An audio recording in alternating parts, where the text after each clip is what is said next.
WealthSense channel has built a huge portfolio of its videos around investing in treasury bills and bonds, and somehow the money market funds and other mutual investments.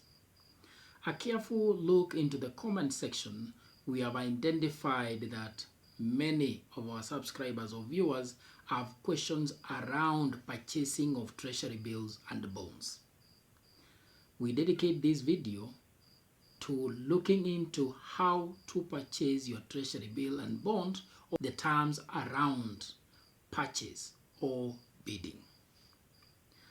The purchase of a treasury bill or a bond is normally called bidding. Technical term is bidding. In the prospectus or on the prospectus, it shall use the term sale of that bond, because the government will sell the bond to us, the investors, and it is us, the investors, who will purchase. A bid is an expression of interest to purchase. When you place your bid, you're expressing your intention or your willingness to purchase under the bond terms or the fund terms. But that is excused for those who are bidding competitive. A competitive bidder not only is bound by the fund terms, but they are given an opportunity to create their own term when it comes to the yield they express or they expect to earn from that investment. There is a general term that we use in investing that we say small money is not attractive in investing. A better way to put it is that small money does not give you an opportunity to negotiate or have a say in the investment terms. Otherwise, you are bound by the terms of the issuer. That gives us the two types of purchase. One is a competitive purchase, and the second one is a non-competitive purchase. The ones that once you log in into a Dhow CSD account and you want to place a bid and you're going through the security tab, once you click to create a bid, there are two options that pop up: a competitive and non-competitive. Competitive is an option for those who are investing a minimum of 2 million shillings. That is to say that the government, or silently or by implication, assumes that those who are investing below 2 million or expressing an interest to purchase or invest an amount that is below 2 million, they are regarded as retail small investors. You are regarded as a big investor who can have a say in building the terms around the investment if you are putting in an amount that is more than 2 million. That is said that those who are putting in more than 2 million and above have that room to choose or indicate, express their intention to invest at a term. The specific term that they are required to express is the yield. How much interest would they want the government to pay them? So once the competitive bidders have placed their bids, that is at the close of the bidding period, once the auction committee said within Central Bank, the competitive bids are considered and a weighted average yield is determined. That determined average is what is paid to the non-competitive bidders. The non-competitive bidders are the ones that we are required to invest on the terms that are existing within the fund terms and the term S created by the competitive bidder, that is the average market yield. So once the average market yield has been determined, obviously there are competitive bidders who will have gone above the average market yield. What the government will do, because at the end of the day, there is a cost to acquisition of capital. There is a cost toward borrowing. That is the financing cost. And one important thing in managing debt will begin by managing the cost of that debt. So that means that the government will first consider the non-competitive bidders. Then those competitive bidders who are below the market average. Then those competitive bidders who are below the market average. Then if there is a shortage, they will go for the other, a portion of the competitive bidders who are above the average market yield. On the reverse, in the event that those who are above the average become too expensive, at that time we will expect a tap sale. Where a tap sale is where that auction is concluded, the results are announced and everything closed, but the government or central bank reopens again the bidding. They invite more people to bid for the same bond, an extension of that auction. That is what a tap sale is.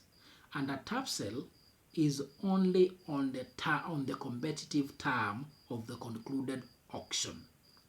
You are bidding, accepting the yield out of the auction that is just concluding. And that's why once you are in the Dhow CSD account and you want to place a bid for a tap sale, you are supposed or you are given the yield for the concluded auction which you are supposed to indicate or program in the yield field. So at that point, we have three bids that we have talked about.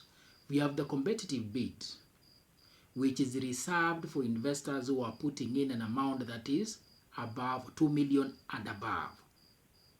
Then we have the non-competitive, which is for the small investors, retail investors, or those investors who would wish to go non-competitive but are investing an amount to a maximum of 50 million. So you can also invest non-competitively even when you are investing more than 2 million. But the government sets a capping to that and sets it at 50 million. You cannot invest or bid non-competitively for an amount that is above 50 million. That is the maximum or the upper limit. Then the third form of bid or purchase is the competitive bid for a tap sale, an extension of an auction. Out of that explanation, there is something that is very important to observe, that a bond or issuance of those instruments, the treasury bill and bonds, is an issue of borrowing from the domestic market. The government issues those instruments to borrow from its citizens. So legally speaking then, a bond or a treasury bill, a bond or a bill, because both are bonds. The distinction is that treasury bills are bonds that mature in a period not exceeding 1 year. Any instrument that matures in a period that exceeding 1 year is reserved to be called a bond. Those that are maturing in a period that is up to or less than 1 year, those are the ones that we refer to bills. In other jurisdictions, they have treasury notes also. Therefore, legally, when you bid, you are expressing your intention to lend the government on specific terms. That does not amount to a contract or an agreement to lend or borrow. It only becomes contractual when the government, through its agent CBK, accepts your bid under those terms, and you have paid the consideration. You have paid the amount required or communicated for that particular one. You will have satisfied the important conditions for that creation of a contract or agreement of borrowing. That is the main reason why we say that Treasury bills and bonds offer you the lowest form of risk in investing. Before the creation of the application, the Dhow CSD, we used to deliver or use physical documents or physical forms, demanded forms, in purchasing of bonds and bills. So that is to say that these agreements can either be physical document, which is now phased out and replaced with the digital form, that is the Dhow CSD application. So we have handled the bidding, where bidding is purchasing of bonds, and the period that will be given for bidding, or the period within which you are supposed to place your bid or purchase, that period is called the sale period as per the prospectus, or the bidding period. Once that bidding period has closed, that is the time the auction takes place. After the auction, we get communicated on the 8 alphanumeric payment transaction code, which we are supposed to issue together with our Dhow CSD account numbers and the respective amounts to be wired to our banks for payment of those bonds. Then after that, once the payment has been done, we have the value date, the specified date when our Dhow CSD accounts get updated with our purchase. But that portfolio section of your account, you will have an increase in the number of instruments that you are holding, and the value of those instruments also shall be updated. That is basically what it is. That is basically what it is in bidding or purchasing of bonds. Thank you for watching.